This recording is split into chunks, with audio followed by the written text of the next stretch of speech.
ಒಂದ್ ವೇಳೆ ನಾವು ಇನ್ಕಮ್ ಟ್ಯಾಕ್ಸೇ ಕಟ್ಟಂಗಿರ್ಲಿಲ್ಲ ಅಂತಂದ್ರ ಏನ್ ಬಾರಿ ಇರ್ತಿತ್ತಲ್ಲ. ನಮ್ಗೆ ಎಷ್ಟು ಸ್ಯಾಲ್ರಿ ಅದನ್ನು ಅಷ್ಟು ರೊಕ್ಕ ಆಸ್ ಇಟ್ ಈಸ್ ನಮ್ ಬ್ಯಾಂಕ್ ಅಕೌಂಟಿಗೆ ಬಂದು ಬೀಳ್ತಿತ್ತು ಅಂದ್ರ ಆಹಾ ಆನಂದ ಪರಮಾನಂದ. ಇದೆಲ್ಲ ಇಂಪಾಸಿಬಲ್ ಅನ್ಕೊಂಡ್ರೇನು?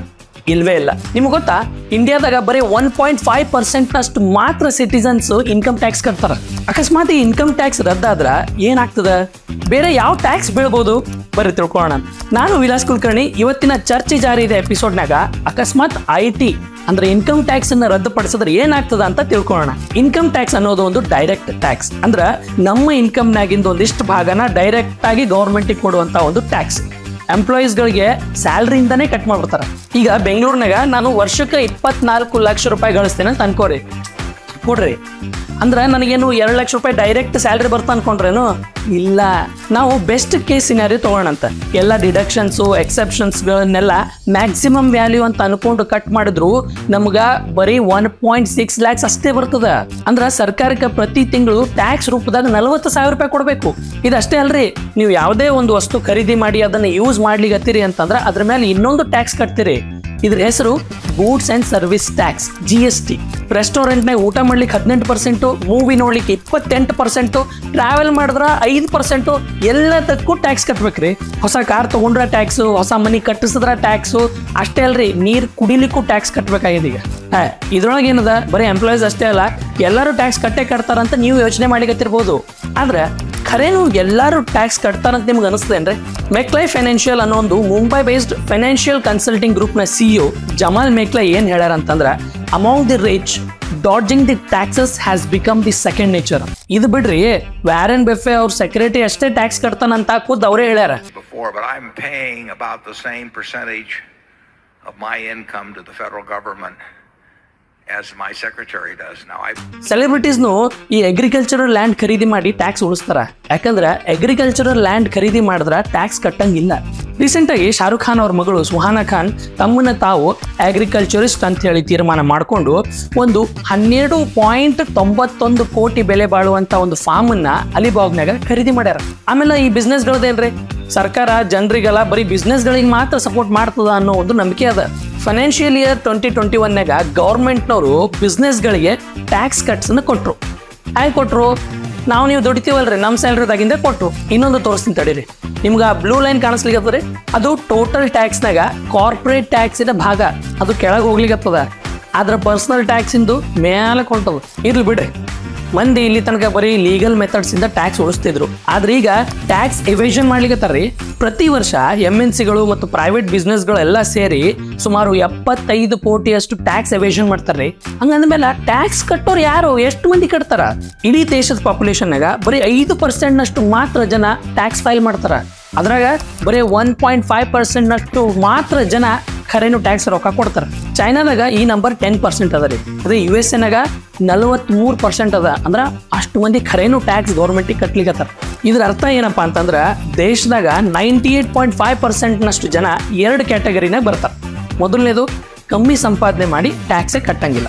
ಎರಡನೇವರು ಜಾಸ್ತಿ ಸಂಪಾದನೆ ಮಾಡಿ ಟ್ಯಾಕ್ಸ್ ಇವೇಡ್ ಮಾಡುವಂತಹ ಜನರು, ಶ್ರೀಮಂತರು ಅಂದ್ರೆ MNCಗಳು ಮತ್ತು ಬಿಸ್ನೆಸ್ಗಳು. ಇಲ್ಲಿ ಸಿಕ್ಕಾಕೊಂಡವ್ರು ಯಾರು? ನಿಮ್ಮಂತಹ ಮಿಡಲ್ ಕ್ಲಾಸ್ ಜನರು. ನಾವು ಜವಾಬ್ದಾರಿಯಿಂದ ಟ್ಯಾಕ್ಸ್ ಅನ್ನು ಕಟ್ತೀವಿ. ಆಮೇಲೆ ಈ ಟ್ಯಾಕ್ಸ್ ಕಟ್ಟೋದೇನದಲ್ರಿ, ಅದು ನಮ್ಮ ಇನ್ಕಮ್ ಜಾಸ್ತಿ ಆದಂಗೆ ಜಾಸ್ತಿ ಹಾಕೋತೇ ಹೋಗ್ತದ. ಜಾಸ್ತಿ ಇನ್ಕಮ್ ಬರೋದು ಒಂದು ಸೆಕ್ಷನ್ ಆಗ್ಬಿಟ್ಟದ್ರಿ. ಅದಕ್ಕೆ ಈ ಸಲ ಬೇಡ ಪಗಾರ ಕಮ್ಮಿ ತಗೊಳಮಂತ ಅನ್ಕೊಂಡಿನಿ. ಬರೀ ಇಷ್ಟೇ ಅಲ್ರಿ, ವಿಜಯ್ ಮಲ್ಯ, ನೀರವ್ ಮೋದಿ ಅಂತವ್ರು ನಿಮ್ಮಂತ ಜನರು ಕಟ್ಟೋ ಟ್ಯಾಕ್ಸ್ ನಾಗಿಂದ 40,000 ಕೋಟಿ ರೂಪಾಯಿ ತಗೊಂಡು ಊಡೋಗ್ಬಿಟ್ಟಾರ. ಸೊ ನೀವೇನಂತೀರಿ, ಇನ್ಕಮ್ ಟ್ಯಾಕ್ಸ್ ಅನ್ನ ರದ್ದುಪಡಿಸಬಹುದಾ? ಬಿಜೆಪಿಯ ಒಬ್ರು ಮೆಂಬರ್ ಸುಬ್ರಹ್ಮಣ್ಯನ್ ಸ್ವಾಮಿ ಅವ್ರು ಏನು ಹೇಳ್ಯಾರ ಅಂತ ನೋಡೋಣ ಬರ್ರಿ. इकोनॉमी को ठीक करने के लिए शुरुआत में एक ही कदम उठाना है, जिससे लोग नाचेंगे सड़कों में. इनकम टैक्स अबॉलिश कर दो.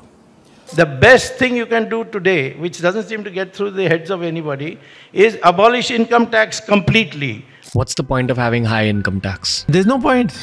Income tax, you can't collect it. Who collects it? So it's all been collected by the personal pockets of the income tax people and the ministers who get a cut. So you don't think that the high income tax is going towards the development of the nation? Not at all. ಹಂಗಂದ್ರ income tax ಅನ್ನ ತೆಗೆದು ಬಿಟ್ರೆ ದೇಶಕ್ಕೆ ಏನ್ ಲಾಭ ಆಗ್ತದ? Number 1, ಆರ್ಥಿಕ ಸ್ಥಿತಿ ಬೂಸ್ಟ್ ಆಗ್ತದೆ. ಟ್ಯಾಕ್ಸ್ ತೆಗೆದು ಬಿಟ್ರೆ ಮಂದಿ ಬಲ್ಲಿ ಖರ್ಚು ಮಾಡ್ಲಿಕ್ಕೆ ಬಹಳ ರೊಕ್ಕ ಇರ್ತದ. ಅಂದ್ರೆ ಡಿಸ್ಪೋಸಬಲ್ ಇನ್ಕಮ್ಸ್, ಅವರ ಪರ್ಚೇಸಿಂಗ್ ಪವರ್ ಜಾಸ್ತಿ ಆಗ್ತದೆ. ಅಂದ್ರೆ ಇದರಿಂದ ಮಾರ್ಕೆಟ್ನಾಗ ಡಿಮ್ಯಾಂಡು, ಮ್ಯಾನುಫ್ಯಾಕ್ಚರಿಂಗು, ಎಂಪ್ಲಾಯ್ಮೆಂಟು ಎಲ್ಲ ಜಾಸ್ತಿ ಆಗ್ತಾವ. ಎರಡನೇದು ಬ್ಲ್ಯಾಕ್ ಮನಿ. ಅಕಸ್ಮಾತ್ ಟ್ಯಾಕ್ಸ್ ಏನಾದ್ರು ತೆಗೆದು ಬಿಟ್ರ ನಮ್ಮ ದೇಶದಾಗ ಬ್ಲ್ಯಾಕ್ ಮನಿಯ ಕತೆ ಮುಗಿದೋಗ್ಬಿಡ್ತದೆ. ಬ್ಲ್ಯಾಕ್ ಮನಿ ನಿಮ್ಗೆ ಗೊತ್ತಿದಲ್ರಿ, ಅದೇ ಟ್ಯಾಕ್ಸ್ ಕಟ್ಟೋದ್ರಿಂದ ಬಚಾವಾಗ್ಲಿಕ್ಕೆ ಬಚ್ಚಿಡ್ತಾರ ನೋಡ್ರಿ ಅದೇ. ಈಗ ಟ್ಯಾಕ್ಸೇ ಇಲ್ಲ ಅಂತ ಅಂದ್ಮೇಲೆ ರೊಕ್ಕ ಬಚ್ಚಿಡುವಂತಹ ಸಂದರ್ಭನೇ ಬರಲ್ಲ. ಜನ ಈ ರೊಕ್ಕನ ಈಸಿಯಾಗಿ ಯೂಸ್ ಮಾಡ್ಬೋದು, ಬ್ಯಾಂಕ್ನಾಗೂ ಡೆಪಾಸಿಟ್ ಮಾಡ್ಬೋದು. ವಿಕಿಪೀಡಿಯಾ ಪ್ರಕಾರ ಭಾರತದಾಗ 900 ಬಿಲಿಯನ್ ಡಾಲರ್ಸ್ನಷ್ಟು ಬ್ಲ್ಯಾಕ್ ಮನಿ ಅದ ರೀ. ಅಂದ್ರೆ ಇದು GDPಯ 28% ಅಕಸ್ಮಾತ್ ಇದೇನಾದ್ರೂ ಮಾರ್ಕೆಟ್ನಾಗ ಓಡಾಡಿದ್ರೆ, ಟ್ಯಾಕ್ಸ್ ಇಲ್ಲ ಅಂತಂದ್ರೆ ಈ ರೊಕ್ಕ ಮಾರ್ಕೆಟ್ನಾಗ ಓಡಾಡ್ತದ, ಓವರ್ ಆಲ್ ದೇಶದ ಪ್ರಗತಿ ಆಗ್ತದ. ಮೂರನೇದು ಈ ಕಾಂಪ್ಲೆಕ್ಸ್ ಟ್ಯಾಕ್ಸ್ ಸಿಸ್ಟಮ್ ಹೊರಟೋಗ್ತದ. UN ರಿಪೋರ್ಟ್ ಪ್ರಕಾರ ಭಾರತದ ಟ್ಯಾಕ್ಸ್ ಸಿಸ್ಟಮ್ ಏಷ್ಯಾ ಪೆಸಿಫಿಕ್ ರೀಜನ್ನಾಗೆ ಸೆಕೆಂಡ್ ಮೋಸ್ಟ್ ಕಾಂಪ್ಲಿಕೇಟೆಡ್ ಅದ. ಇನ್ಕಮ್ ಟ್ಯಾಕ್ಸ್ ತೆಗಿಯೋದ್ರಿಂದ ಇಡೀ ಸಿಸ್ಟಮ್ ಬಹಳ ಸಿಂಪಲ್ ಮತ್ತು ಟ್ರಾನ್ಸ್ಪರೆಂಟ್ ಆಗ್ಬಿಡ್ತದೆ. ಇದರಿಂದ ಫಾರಿನ್ ಕಂಪನೀಸು ನಮ್ಮ ಭಾರತದಾಗ ಇನ್ವೆಸ್ಟ್ ಮಾಡ್ಲಿಕ್ಕೆ ಹಿಂದೆ ಮುಂದೆ ನೋಡಲ್ಲ, ಯಾಕಂದ್ರೆ ಅವ್ರಿಗೆ ನಮ್ಮ ಮೇಲೆ ಭರೋಸಾ ಇರ್ತದೆ. ಆಮೇಲೆ ಬಿಸ್ನೆಸ್ ಸ್ಟಾರ್ಟ್ ಮಾಡೋದು ಬಹಳ ಈಸಿ ಆಗ್ಬಿಡ್ತದ, ಆಂಟ್ರಪ್ರನರ್ಸ್ ಸಂಖ್ಯೆ ಜಾಸ್ತಿ ಆಗ್ತದೆ. ಇದರಿಂದ ಇಷ್ಟೆಲ್ಲ ಚಲೋ ಆಗ್ತದ ಅಂತಂದ್ರೆ ಸರ್ಕಾರದವ್ರು ಯಾಕೆ ಇದನ್ನ ರದ್ದುಪಡಿಸಲಾಗ್ಯಾರ? ಯಾಕಂತಂದ್ರೆ ಇದರಿಂದ ಎಷ್ಟು ಒಳ್ಳೇದಾಗ್ತದೋ ಅಷ್ಟೇ ಹಾನಿಕಾರಕ ಅಂಶಗಳು ಇದಾವೆ.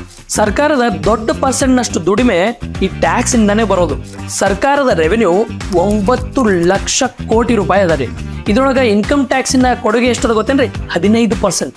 ಅಂದ್ರ ಇದು ಶ್ರೀಲಂಕಾದ GDPಯ 1.5 ಟೈಮ್ಸ್ನಷ್ಟು ಜಾಸ್ತಿ. ಅಂದ್ರ ಇನ್ಕಮ್ ಟ್ಯಾಕ್ಸ್ ತೆಗೆದ್ಬಿಟ್ರೆ ಸರ್ಕಾರದ ಇಷ್ಟು ದೊಡ್ಡ ರೆವೆನ್ಯೂ ಸೋರ್ಸ್ ನಾಶ ಆಗ್ಬಿಡ್ತದೆ. ಇನ್ನೊಂದು ಉಪಾಯ ಏನಪ್ಪಾ ಅಂತಂದ್ರ GST ಅಂತಹ ಇಂಡೈರೆಕ್ಟ್ ಟ್ಯಾಕ್ಸ್ ಅನ್ನ ಜಾಸ್ತಿ ಮಾಡೋದು. ಇದರಿಂದ ಏನಾಗ್ತದ, ಮಾರ್ಕೆಟ್ನಾಗಿರೋ ಎಲ್ಲಾ ಪ್ರಾಡಕ್ಟ್ಗಳದ ರೇಟ್ ಜಾಸ್ತಿ ಆಗ್ಬಿಡ್ತದೆ. ಆದ್ರೆ ಇದ್ರೊಳಗೆ ಒಂದು ಪ್ರಾಬ್ಲಮ್ ಅದ ರೀ. ಈ ಇನ್ಕಮ್ ಟ್ಯಾಕ್ಸ್ ಅನ್ನ ಪ್ರೋಗ್ರೆಸಿವ್ ಟ್ಯಾಕ್ಸ್ ಅಂತಾರೆ.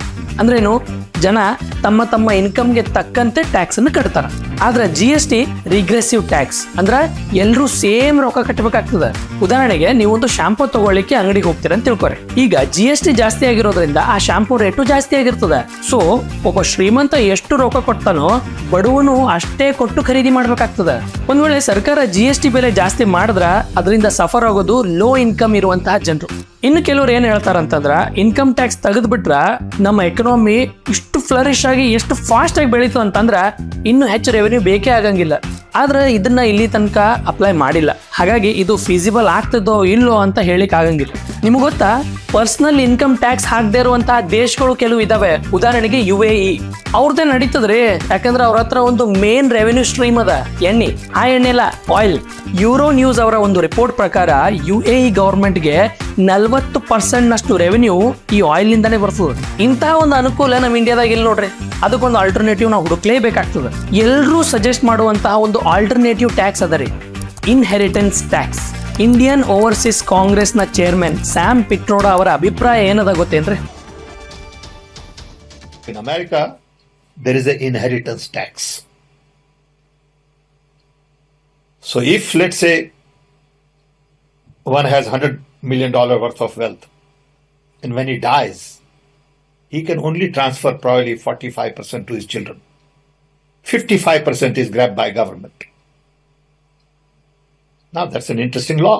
It says, you in your generation made wealth. You are leaving now. You must leave your wealth for public. Not all of it, half of it. Which to me sounds fair. In India, you don't have that. If somebody is worth 10 billion and he dies, his children get 10 billion. ಈ tax ಹೆಂಗ್ work ಆಗ್ತದೆ ಅಂತಂದ್ರ, ನಿಮ್ಗೆ ಬಳುವಳಿಯಾಗಿ ಬಂದಿರುವಂತಹ ಆಸ್ತಿ ಮೇಲೆ tax ಬೀಳ್ತದ. ಆದ್ರೆ ನೀವು ಕಷ್ಟಪಟ್ಟು ದುಡಿತಿರೋ ದುಡ್ಡಿನ ಮೇಲೆ ಟ್ಯಾಕ್ಸ್ ಬೀಳಲ್ಲ. ಇನ್ಕಮ್ ಟ್ಯಾಕ್ಸ್ಗಿಂತಲೂ ಈ ಟ್ಯಾಕ್ಸ್ ವಾಸಿ ಅಂತ ಎಷ್ಟೋ ಮಂದಿ ಹೇಳ್ತಾರೆ. ಯಾಕಂದ್ರೆ ಅಟ್ಲೀಸ್ಟ್ ನೀವು ಕಷ್ಟಪಟ್ಟು ದುಡಿತಿರೋ ದುಡ್ಡಿನ ಮೇಲಂತೂ ಟ್ಯಾಕ್ಸ್ ಬೀಳಂಗಿಲ್ಲ. ಯಾರೋ ನನ್ನ ತಾತ ಮುತ್ತಾತ ಮಾಡಿರೋಂಥ ಆಸ್ತಿ ಮೇಲೆ ಟ್ಯಾಕ್ಸ್ ಬೀಳ್ತದ, ನಾವು ಕಷ್ಟಪಟ್ಟು ದುಡಿತಿರೋ ದುಡ್ಡಿನ ಮೇಲೆ ಬೀಳಂಗಿಲ್ಲ ಅನ್ನೋದು ಕೆಲವರು ವಾದ. ಇನ್ಫ್ಯಾಕ್ಟ್ 1985 ತನಕ ಇಂತಹ ಒಂದು ಟ್ಯಾಕ್ಸ್ ಇಂಡಿಯಾದಾಗೂ ಇತ್ತು. ಆಮೇಲೆ ಇದನ್ನ ಸ್ಕ್ರ್ಯಾಪ್ ಮಾಡಿದ್ರು. ಯಾಕೆ ಸ್ಕ್ರ್ಯಾಪ್ ಮಾಡಿದ್ರು? ಅದರಿಂದ ಜಾಸ್ತಿ ರೊಕ್ಕ ಬರಲಾಗಿತ್ತು. 1984-85 ಈ ವರ್ಷದಾಗ ಬರೀ 20 ಕೋಟಿ ರೂಪಾಯಿ ಅಷ್ಟೇ ಕಲೆಕ್ಟ್ ಆಗಿತ್ತು. ಈ 20 ಕೋಟಿ ಕಲೆಕ್ಟ್ ಮಾಡ್ಲಿಕ್ಕೆ ಹೋಗಿ 20 ಕೋಟಿ ಖರ್ಚೆ ಆಗಿರ್ಬೇಕಂತೀನಿ ಸರ್ಕಾರದವ್ರು. ನಿಮ್ಗೇನು ಅನಿಸ್ತದ, ಇಂಡಿಯಾದಾಗೂ ಇನ್ಕಮ್ ಟ್ಯಾಕ್ಸ್ ಅಬಾಲಿಷ್ ಆಗ್ತದೇನ್ರಿ? ನಿಮ್ಮ ಅನಿಸಿಕೆಗಳನ್ನ ಕಮೆಂಟ್ ಬಾಕ್ಸ್ನಾಗ ಹೇಳ್ರಿ. ನಿಮ್ಗೆ ಈ ವಿಡಿಯೋ ಇಷ್ಟ ಆಗಿದ್ರೆ ಲೈಕ್ ಮಾಡ್ರಿ, ಶೇರ್ ಮಾಡ್ರಿ, ಚಾನೆಲ್ನ ಸಬ್ಸ್ಕ್ರೈಬ್ ಮಾಡ್ರಿ. ಮತ್ತು ಮುಂದಿನ ಚರ್ಚೆ ಜಾರಿದೆ ಎಪಿಸೋಡ್ನಾಗ ಮತ್ತೆ ಸಿಗೋಣ ಅಂತ.